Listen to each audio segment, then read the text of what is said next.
Hi friends, I am Dr. Swapna Chekuri from Hyderabad Women and Fertility Center. Welcome to my channel. So ee roju entante manam IVF gurinchi apohalu anedi toliginchukundam.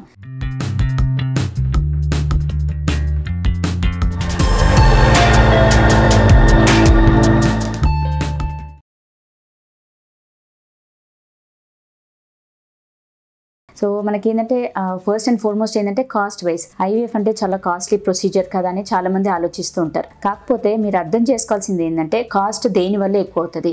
Basically IVF ప్రొసీజర్లో ఏంటంటే మనము use చేసే injections కానీ అవన్నీ costly ఉంటాయి. ఇందుకోసం అంటే మనం అక్కడ క్వాలిటీ వైజ్ కాంప్రమైజ్ అవ్వలేము. మనకు మంచి క్వాలిటీ ఇంజెక్షన్స్ వాడితేనే ఎగ్ మనకు వచ్చే ఎగ్ క్వాలిటీ బాగుంటుంది. ఎగ్ క్వాలిటీ బాగుంటేనే మనకి ఎంబ్రియోస్ కూడా మంచి క్వాలిటీ ఉంటాయి. అండ్ ఎంబ్రియోస్ మంచి క్వాలిటీ ఉంటేనే మనం అవి ఫ్రీజ్ కూడా చేసుకోగలుగుతాం. ఇప్పుడు ఎంబ్రియో క్వాలిటీ సరిగా లేనప్పుడు మనం ఫ్రీజింగ్ టెక్నిక్కి వెళ్ళలేము. ఈవెన్ దో మనకు ఒక 10 ఎంబ్రియోస్ వచ్చినా కానీ అందులో హార్డ్లీ మనం ఏంటి 1-2 ఎంబ్రియోస్ వాడతాం. మరి మిగతా ఎంబ్రియోస్ అన్నీ కూడా ఫ్రీజ్ చేయాలంటే దాని క్వాలిటీ సరిగ్గా ఉండాలి. సో బేసికలీ క్వాలిటీ కాంప్రమైజ్ అవ్వకుండా ఉండాలి అంటే మనము ఆ కాస్ట్లీ ఇంజెక్షన్స్ వాడక తప్పదు. అదొకటి. సెకండ్ థింగ్ ఏంటంటే కల్చర్ మీడియా.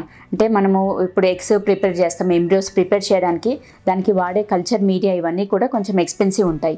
సో అదొకటి. థర్డ్ థింగ్ ఏంటంటే ల్యాబ్ మెయింటెనెన్స్. ఇప్పుడు మనకి ఏంటంటే ఇంట్రా యూట్రైన్ ఎన్విరాన్మెంట్ అంటే మన గర్భసంచిలో ఉండాల్సిన ఎన్విరాన్మెంట్ మనం బయట క్రియేట్ చేసి పెడుతున్నాము through the help of machines. So ఆ ఇంక్యుబేటర్ మెషిన్స్ అవన్నీ మెయింటెనెన్స్ ఖర్చులు కూడా చాలా ఉంటాయి. సో ఇవన్నీ కూడుకుంటే ఏంటంటే డెఫినెట్గా IVF is a little costly procedure.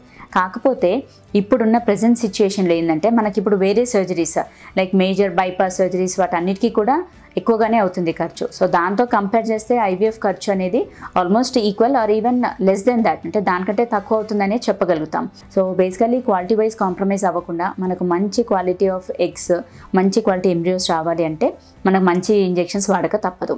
Second thing ఏంటంటే చాలామంది అనుకోవడం ఏంటంటే ఐవీఎఫ్ ప్రొసీజర్ పెయిన్ఫుల్ అని అనుకుంటారు. చాలామంది క్వైరీస్లో కూడా అడుగుతూ ఉంటారు, పెయిన్ఫుల్ ప్రొసీజరా, మాకు ఐవీఎఫ్ వెళ్ళాలనే ఉంది కాకపోతే మాకు భయం వేస్తుంది అన్నట్టుగా. సో మీరు ఐవీఎఫ్ అంటే అది పెయిన్ఫుల్ ప్రొసీజర్ అని మాత్రం అనుకోకండి.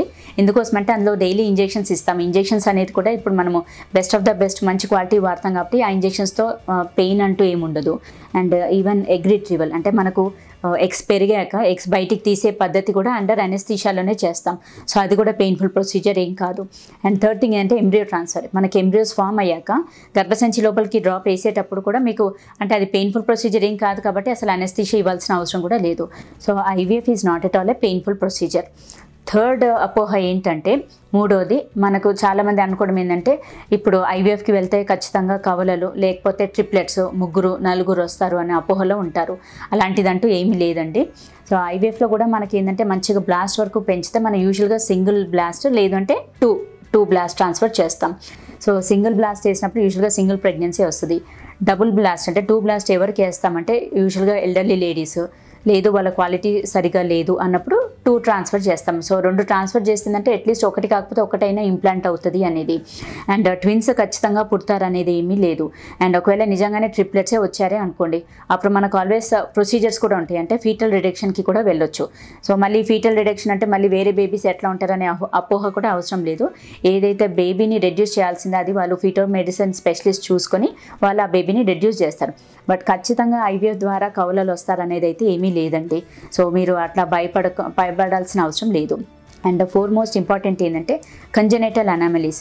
చాలామంది ఏంటంటే ఐవీఎఫ్ ద్వారా పుట్టిన బేబీస్ సరిగా ఉండరు, అంటే లోపల ఏదో వాళ్ళకు లోపాలు ఉంటాయి, అంటే మెంటల్గా రిటార్డెడ్గా ఉంటారు, లేదు అవి వాళ్ళు ఏదన్నా ప్రాబ్లం ఉంటుందేమో అన్న అపోహలు చాలామందికి ఉంటాయి. సో అలాంటిది ఏమీ లేదు. ఐవీఎఫ్ ద్వారా కన్సీవ్ అయిన బేబీస్ మామూలుగా కన్సీవ్ అయిన బేబీస్ ఆల్మోస్ట్ సేమ్. సో వాళ్ళిద్దరికీ కూడా ఏమీ తేడాలు ఉండదు. రిగార్డింగ్ అంటే మెంటల్ రిటార్డేషన్ కానీ అట్లాంటిది కూడా ఏమీ ఉండదు. అండ్ వాళ్ళ ఐక్యూ లెవెల్స్ కానీ వాళ్ళు పాకాల్సిన ఏజ్లో పాకడము, వాళ్ళ మైల్ స్టోన్స్ నడవాల్సిన ఏజ్లో పరిగెత్తాల్సిన ఏజ్లో పరిగెత్తడము అవన్నీ కూడా ఆల్మోస్ట్ లైక్ నార్మల్గా కన్సీవ్ అయిన బేబీస్తో కంపారబుల్. సో ఇప్పటి వరకు లాట్ ఆఫ్ స్టడీస్ కూడా చేశారు.